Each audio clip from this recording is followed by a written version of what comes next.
friends, Heidi here from Rain Country. God is good all the time, and we're into apple season, so I thought this would be one of those videos I should get out right away because I want to talk about some of what I'm doing with my apples this year and what I have done in the past with apples. And I'm hoping that at the end of this video that you will share down below some of your unique ideas that you like to do with your excess apples. So let me get started on what I have here. So obviously I laid out a few apples for, just to show you here, but I have a picture right here showing the first basket of apples that I picked. The second basket that I have sitting out here is even better yet because I've got nicer looking apples as I started getting higher up on the tree. So we start with the low hanging stuff and then work our way up.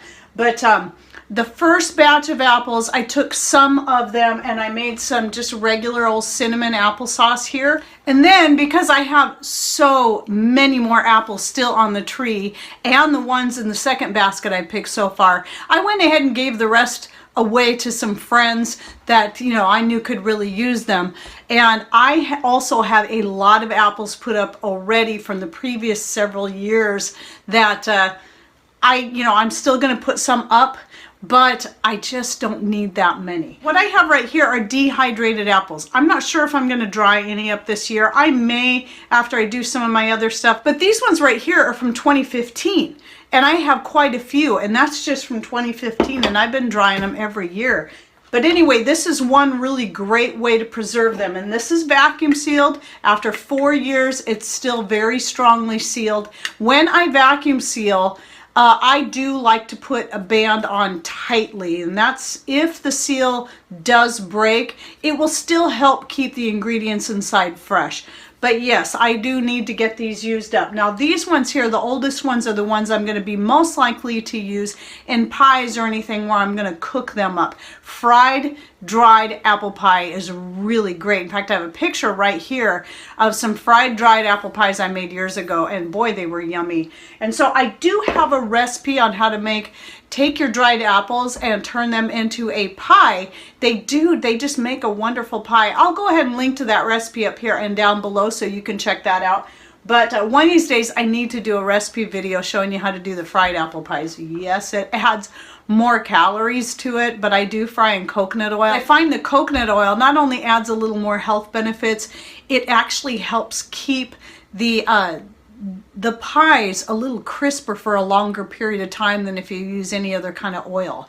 So I recommend that when you're talking about stuff like that. But anyway, I have heard of some people, I haven't done this yet, but some people will take their dried apples or even dry the apple peels that they peel off there and dry those up and then turn them into a powder that they use for flavorings, which I think is an excellent idea. I just haven't done it yet, mostly because I use my homemade apple butters and apple sauces for that kind of thing. But if you need it in something where you don't want to add any more liquid or moisture to that recipe, then it is a good idea to go with the dried.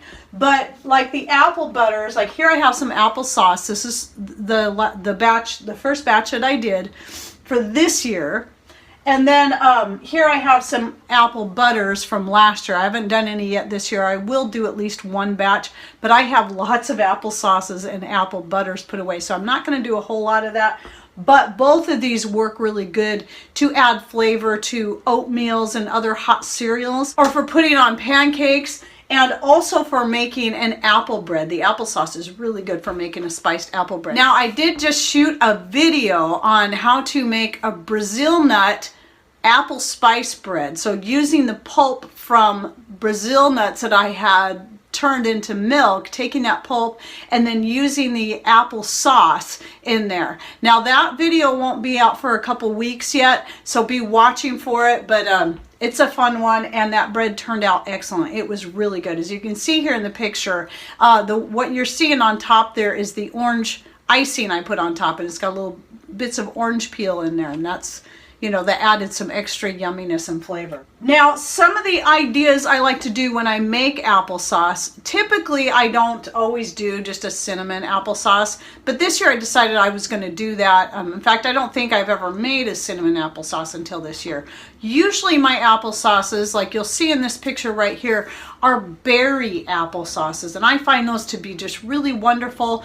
I've made raspberry, blueberry, and blackberry, and I just came up with the idea. And the great thing about those is the berries help add a little extra sweetness where you don't need to add any sugar at all, and you get a really excellent tasting applesauce. Now our apples, as you can see here, I'm not really sure what these are. They're very similar to a Gravenstein, but I don't think they're a Gravenstein apple.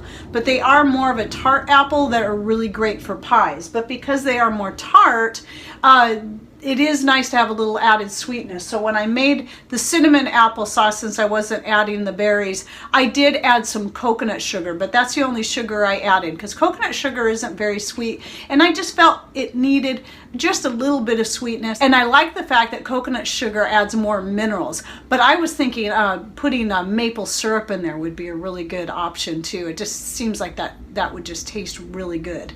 But if you're doing like an oatmeal or some other type of hot cereal, you can put your unsweetened applesauce in there and then put some maple syrup in there as your sweetener, and then some butter too. I think that would be really tasty. Now, another thing, coming back to the dried apples, because I have a video on this as well, and I almost forgot, using the dried apples, instead of maybe using your apple butter, if you're wanting to use up your dried apples because you're like me and you have a ton of them, you can just cook those up and make, in the morning, and then make it into a topping for putting on your pancakes, and then for an added bonus you can put some whipping cream on top of there. So I have a video showing how I did that with the pancakes that I'll go ahead and link to up in here and in the description box so you can check it out. But you can see by these pictures here, it really is a wonderful tasty breakfast idea. Now, coming back to the apple butters, this one, you might be looking at that going, is that an apple butter? Oh, yeah, it is. Actually, this is one of my favorite ones that I make.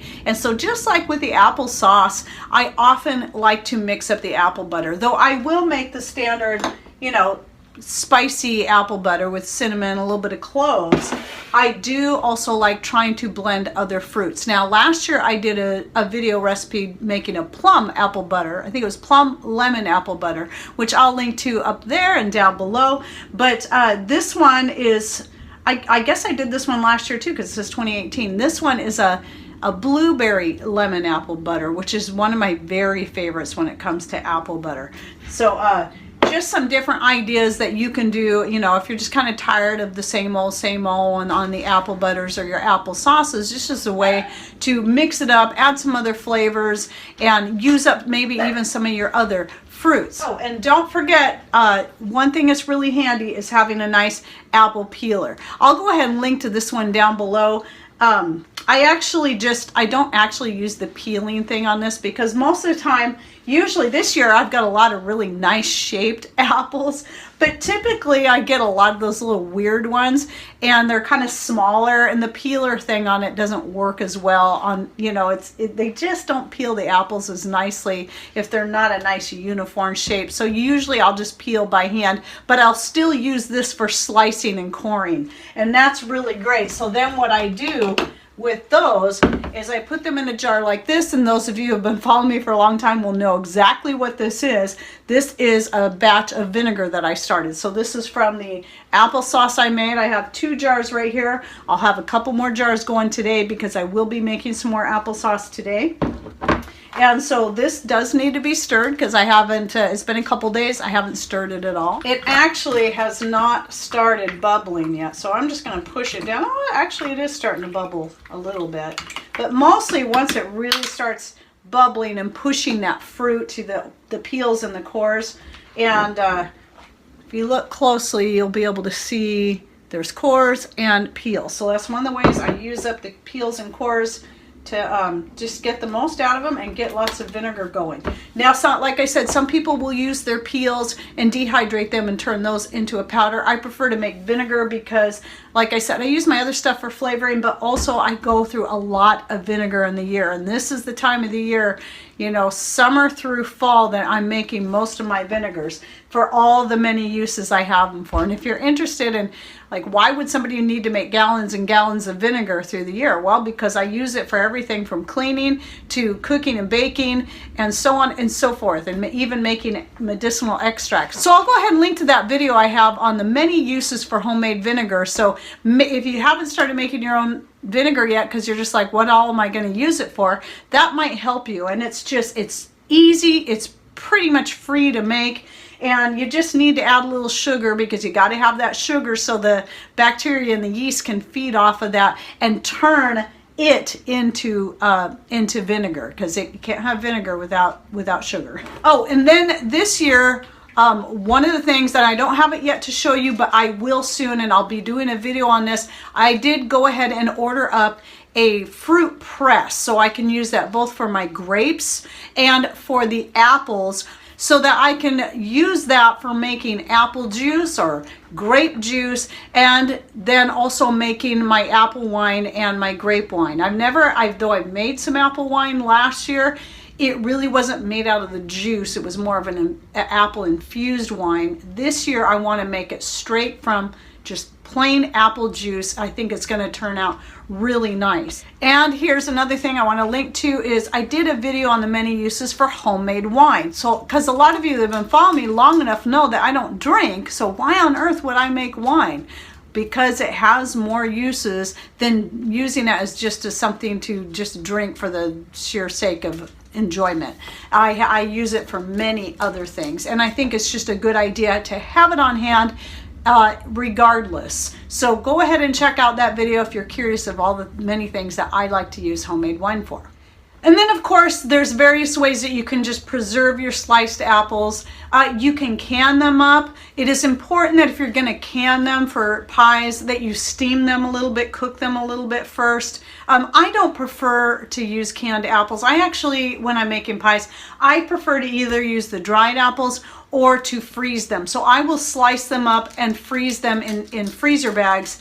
And that has always worked really good for me for making pies. So there's that option right there. So that's how I like to preserve and use my apples throughout the year. So what I'd like you to do now is go ahead and share down below your ideas, what you do to preserve your apples and how you use them in various different ways. Oh, apple cake is another one. I haven't made apple cake in a long time, but that's another one. So, and I think Mary over at Mary's Nest just put out a video about making a really yummy sounding apple cake, so you might want to go check out her channel too. All right, well, I'll be looking forward to reading your ideas. Thanks for watching. Take care and God bless.